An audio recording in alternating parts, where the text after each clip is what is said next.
Hi, I'm Joe Lyons, and I'm going to do a quick run through on how to use Tunelab with C3. What I've got set up here is a 921 level calibration. I'm going to go through and show you data that I've collected and how to use the Tunelab function to make our corrections that we need to make to our VE tables. Some of the things we need to get set up is if we are wanting to collect both open loop and closed loop data, we need to make sure that our minimum or lambda range is set properly for that. I do know in some certain situations that you're going to have a bike that the O2 sensors that are on the bike are absolutely pointless. So setting that up to something way above what you're ever commanding is what you're going to need to do. Like the minimum, we'll take that to 14.8 if you're never even putting that into your commanded AFR table, which I'm not in this calibration. And then at that point in time, what it's going to do is it's just going to use the widebands for everything. But in this situation, we did use the O2 sensors, so I'm just setting my minimum lambda for that, and so that everything would work correctly. So what I've done is I've already got shown here a calibration or a log file that I've went through and ran through various throttle positions. I didn't hit all of them. I'm just trying to get kind of brush in, done, and ready to go. So I've got that open right now. It's run file 3. I'm going to go over to here. I'm going to go to Tunelab. I'm going to open this up. I use 5.3 or 5-3, and I found that it works a little bit better than what it comes with the software from the get-go. Why they don't have it included yet, I don't know. But this is just what I got, and it works extremely well. This right here, anything that's in red is something that you can go through and edit to have it do different things for you. If it's a lambda-based calibration, you're not going to have to mess with much of any of this up here. It's just going to pull directly from your calibration itself. If you do have an AFR-based calibration, some of the older bikes, 176s, 205, stuff like that, you're going to it's going to use this, which is pretty much basically set at 14.6 to 14.7, and that's fine to leave it at that because that's the only place that they were ever in closed loop. The minimum, maximum for wideband data, that's perfectly fine. The amount of hits, if it's a CAN bus communication bike, those do collect pretty decently quick, so 5 is perfectly fine. For the older bikes, I may turn it down to 3 or just spend more time collecting data.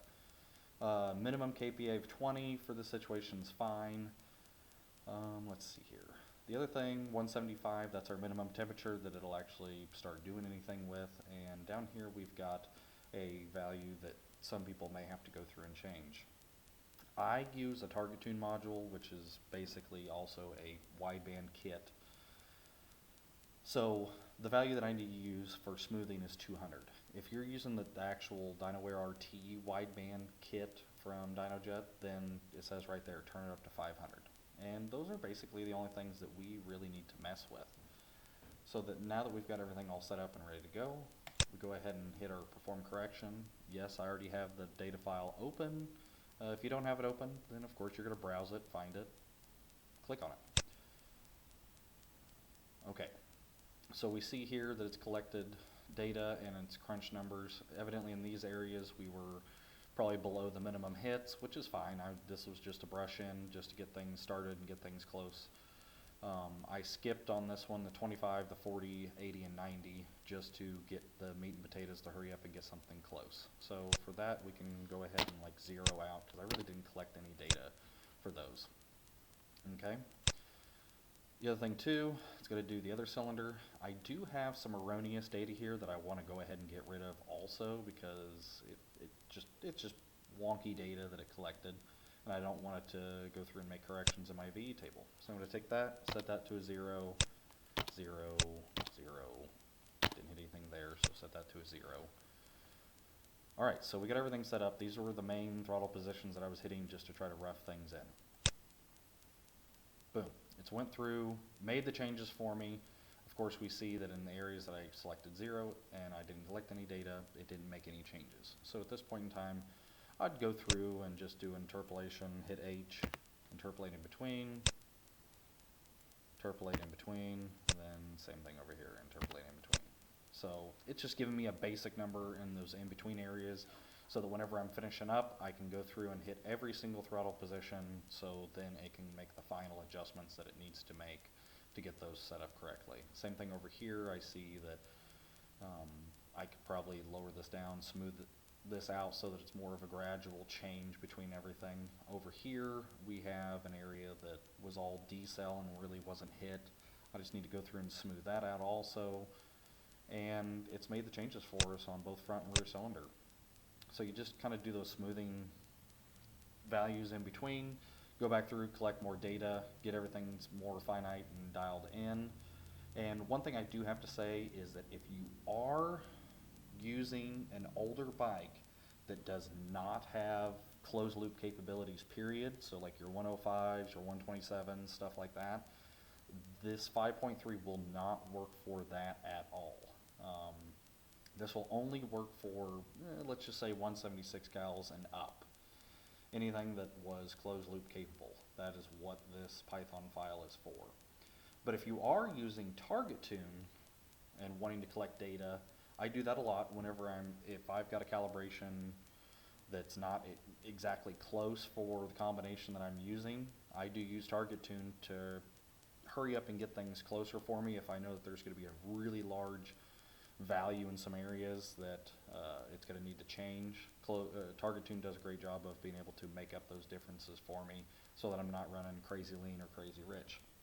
You have to make sure that in your lambda range that the minimum is going to be a little bit below whatever the minimum value was in your main AFR table.